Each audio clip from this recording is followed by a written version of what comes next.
Hello, beautiful people and mates. It's your girl Jeannie, and of course, it's Jeannie Signatures again. So today I'll be making this Bubu Kaftan.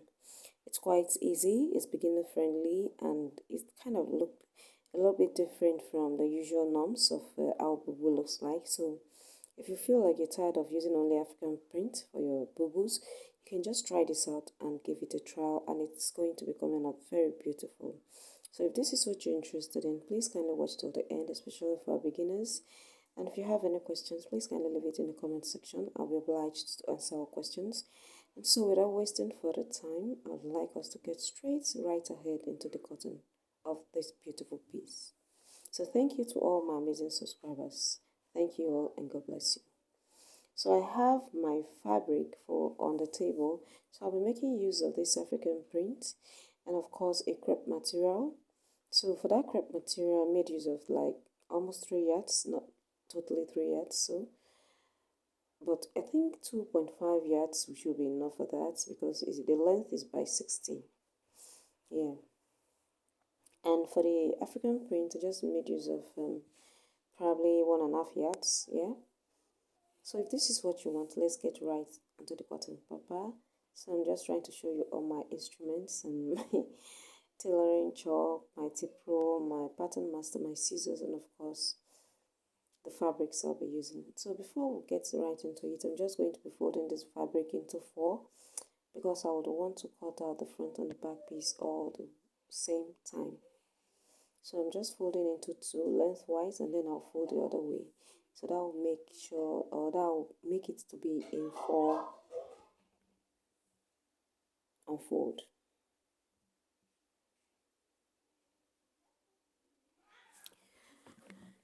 And so yes, I'm trying to arrange the fabric very well so that everything will sit perfectly.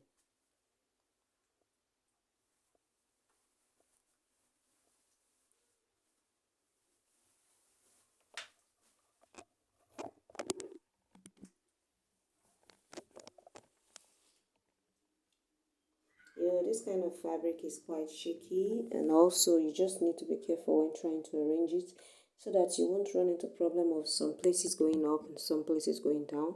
So you really need to ascertain that it's well folded, that all the edges are meeting each other, and also at the point I had to use pins to hold it down at the upper part so that I would have a straight and well folded fabric on the table.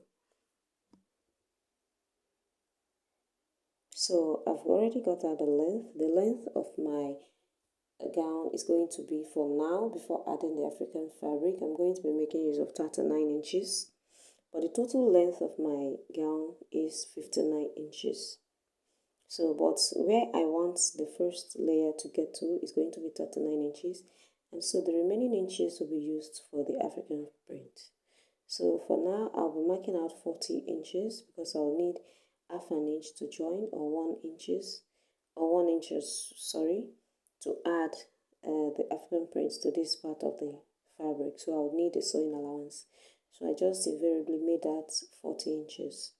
And so I'll be cutting that out so that our table will not be jam-packed.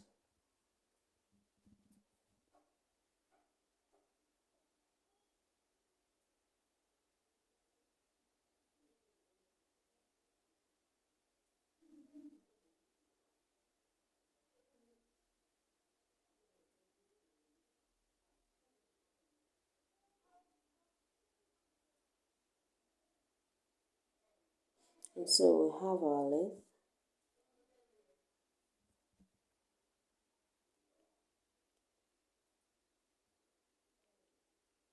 And so in order to determine the width by which this would go for, so that means you just need to take the measurement from the midpoint of the back of your neckline down to where you would want the sleeve to get to, or alternatively you can just get your shoulder measurement divided by 2, and then from your normal measuring of the sleeve length you can get the length of the sleeve you would want. But for mine, after getting all the whole thing, not me per se, sorry, for my client, I got 24 inches, but I'm going to be marking 25 inches. So I'm going to be marking that 25 inches all the way down so that I would remove the excess that is on the table. So that is me marking 25 inches all the way down.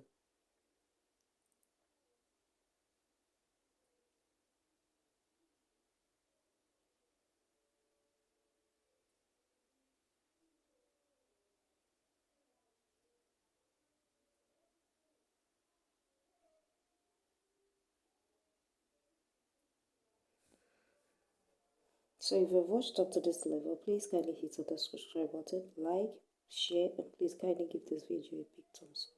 Thank you all. So that is me connecting the 25 inches, and then I'm going to be cutting the excess off.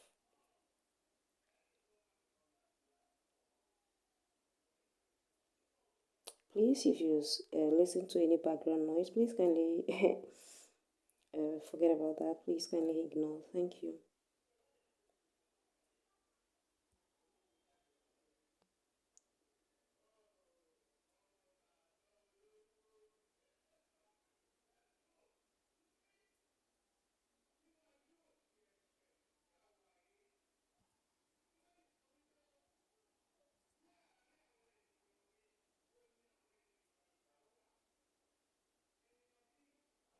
And so yes, having done that, so we're going to be going straight right ahead into the cutting of our cloth proper, since we have adjusted and we've done all what we need before we start cutting. I intentionally showed all that part so that you would understand.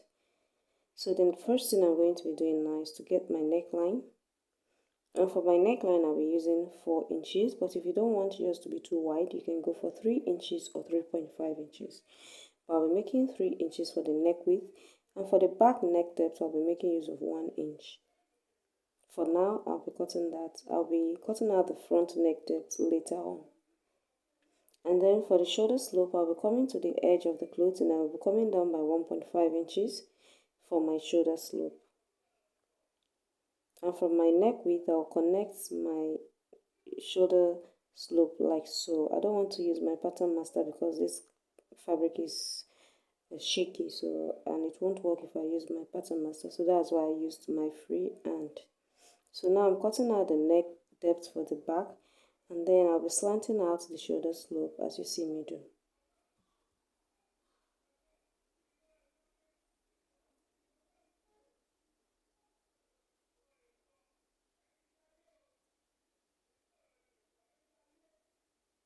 And so now for my round sleeve, because that is where our hand will be coming out from.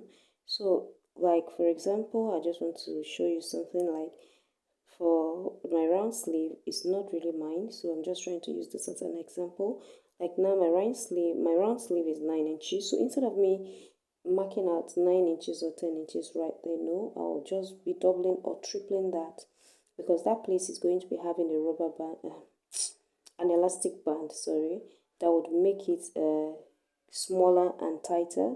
So you wouldn't want to do the exact measurement there. You just need to make it bigger, so by the time you add your elastic band, everything will come out puffy and it will look nice.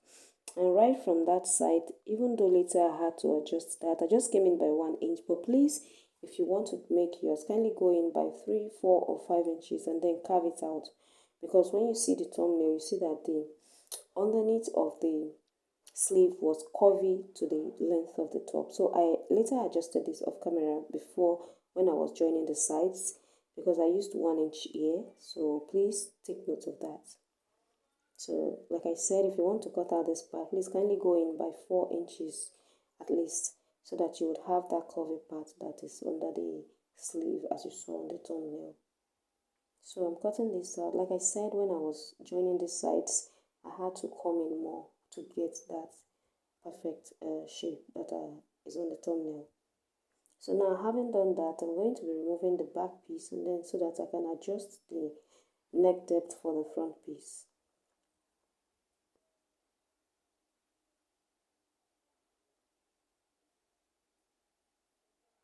So let me just remove the back piece totally.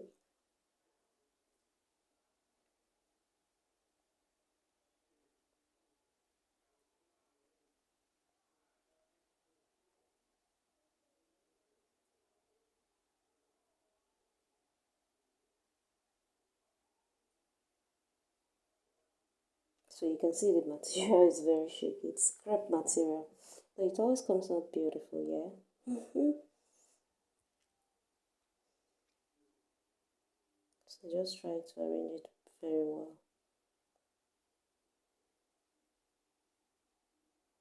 And so yes, for the neck depth for the front, I'm going to be coming down by 8 inches. It's a V neckline, so considering that I've already marked out 1 inch for the back, so what I'm going to be coming down here will be 7 inches. So I placed the one above like so, and then I marked exactly that mark on the 8th, putting into consideration the 1 inch that I've already marked out. So I'm just going to be connecting from the neck width down to where the neck depth is in such like manner in like this way. So that is the V neckline, and so I'll be cutting that out.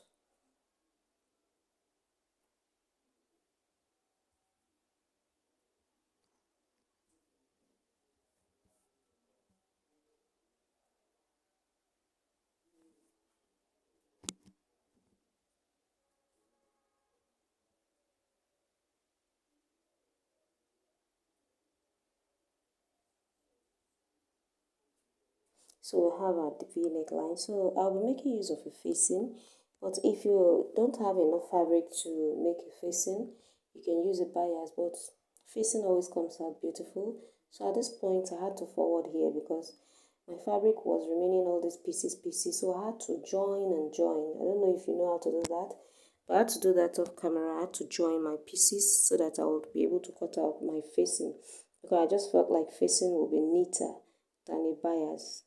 So but if you feel you don't have enough fabric to even join and manage to use, because of course the facing will be inside, that is why I could join it and use it like that.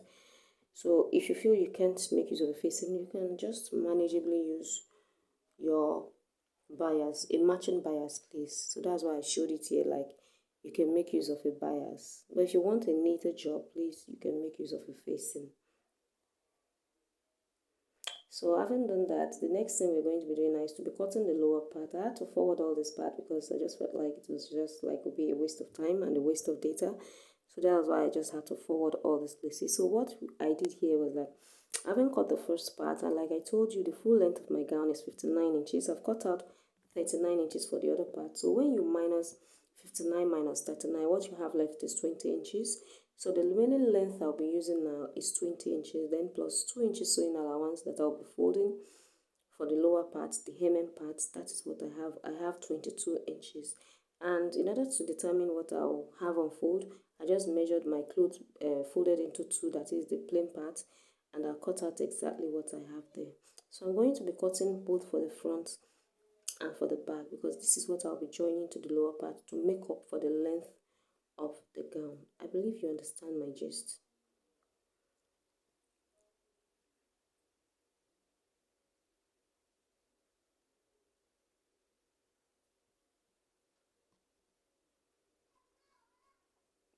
So this is how I'll be attaching it. So I'll take it to my sewing machine and I'll attach it as you see me do. You run half an inch, and then like mine, I folded half an inch and half an inch. So I used like 1 inch to fold that so that that place will be neat. I don't want to use a serger machine to weave it and all. I just had to fold it into two, like fold 2 inches, half inches twice. So that's made it neater inwards. So yes, you can see my bias. I've already gone ahead, sorry, my facing, I've gone ahead to turn it with my lining. I haven't joined it. You can see that, you can see the joining. So I didn't bother about that because it's going to be inwards, it's going to be inside of the fabric. So you can see the way I joined it, that is how it's neat inside. So I equally did the same thing to the front piece as well. I joined my facings, the pieces of material I have left, because I just felt like a facing would be the best bet for this. So I've already used it to turn my neckline. As you can see, it's looking neat. And of course I've joined the African print for the lower part as well. So you can see I've joined it. And if you want a pocket for this, please, you can go ahead, but my fabric was really not enough, though I later added a pocket, but I later removed it because the pocket was not deep the way it would have come out very nice. So I'll have to extend that to my clients later because there's nothing I can do about it. So the next thing I'm going to be doing right about now is just to place the front against the back and then join the shoulders. So that is what I'm trying to arrange here.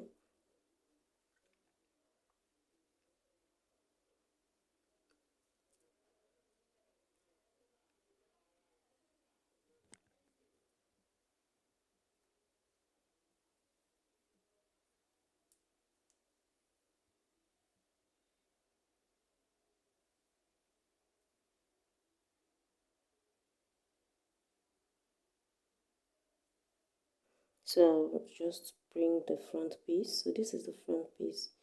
And then I'll just place it on top. Just take it easy.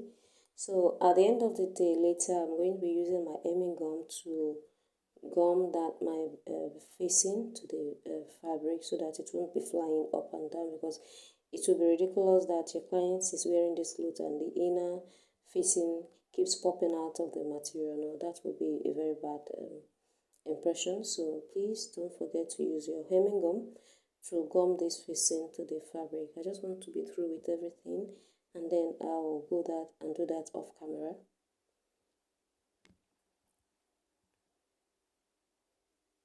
So I'm just going to be taking this and I'll show you. I'm going to be joining the shoulders. Just join the shoulders by half an inch. I'm just trying to arrange it. I didn't even know the camera was not capturing the whole thing that I was doing, because I really wanted to show you how everything was playing out, but it's okay.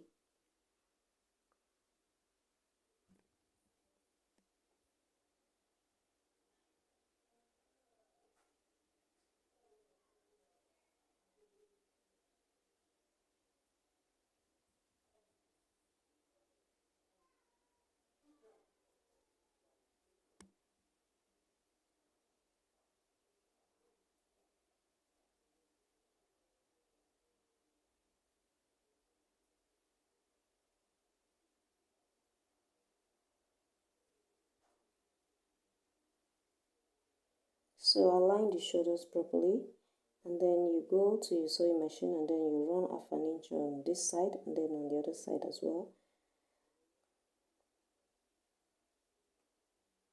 If you know how to flip facings over to give it a neat finishing, you can do that. That was what I did anyways. And then you come to the side. So for this side, like I told you, that I came in by 1 inch, but when I was sewing it, I came in further in by 4 inches or 5 inches when I was trying to shape the side. So please kindly take note of that. Even as at here, I did not do it like that, so I had to go and do it off camera again when I saw the outcome, that it was not giving me that was exactly on the thumbnail. So I had to remove the temporary pocket that I had fixed. So I had to go back and then reshape it, like I said.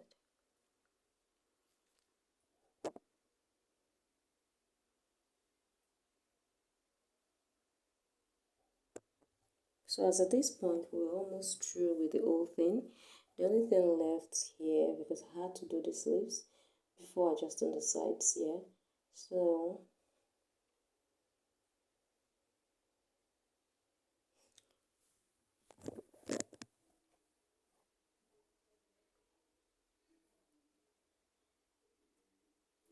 for the sleeve part here, I'm just going to take it to my sewing machine and then I'll be running half an inch and then half an inch again.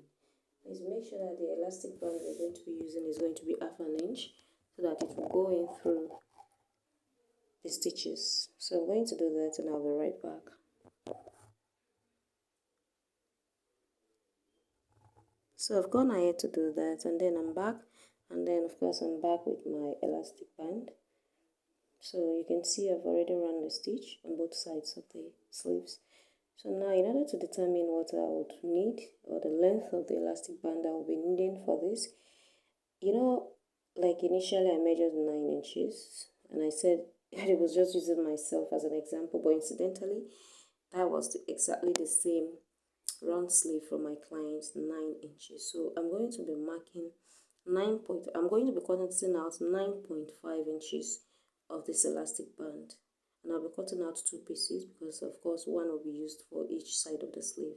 So the one half an inch is just will just serve as a joining piece for the elastic band. after I attached it, you would see what I'm saying by the time we are through. So like I said, I'll be cutting out two of this, one for each sleeve.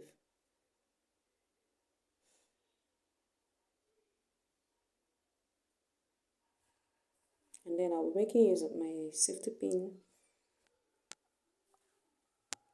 and then I'll be passing it through like this, and then I'll pass it through the hole like that. But I didn't sew everything, although I left like about half an inch open when I was folding the sleeves, the round sleeve. Yeah, I left about half an inch open so that I'll be able to pass through my elastic band and through there. So that is what I'm doing. I'm pushing it all the way.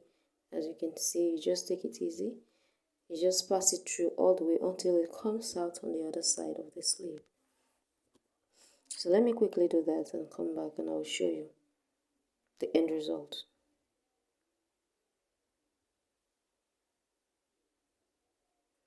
So as at this time, I'd gone ahead to do it and I've brought it out.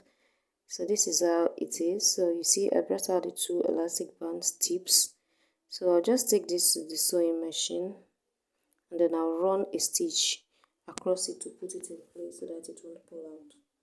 So let me do that, and then I'll cover up the remaining opening that I left for it to go through. So you can see I'm basically through. So if you enjoyed watching this tutorial, please kindly hit on the subscribe button, like, share, and please kindly give this video a very big thumbs up. And like I said, I'm going to be using the semi glue to put that facing in check so that I would iron it on it and then it will stay instead of it flipping out anytime a client or a customer wears that. That would be horrible. So I'm going to be doing that off camera before showing you the end result of it on my mannequin. So thank you all and God bless. And this is Genius Signatures as usual, and like I always say, I'm signing out. Thank you all and God bless you. See you on my next tutorial. Bye.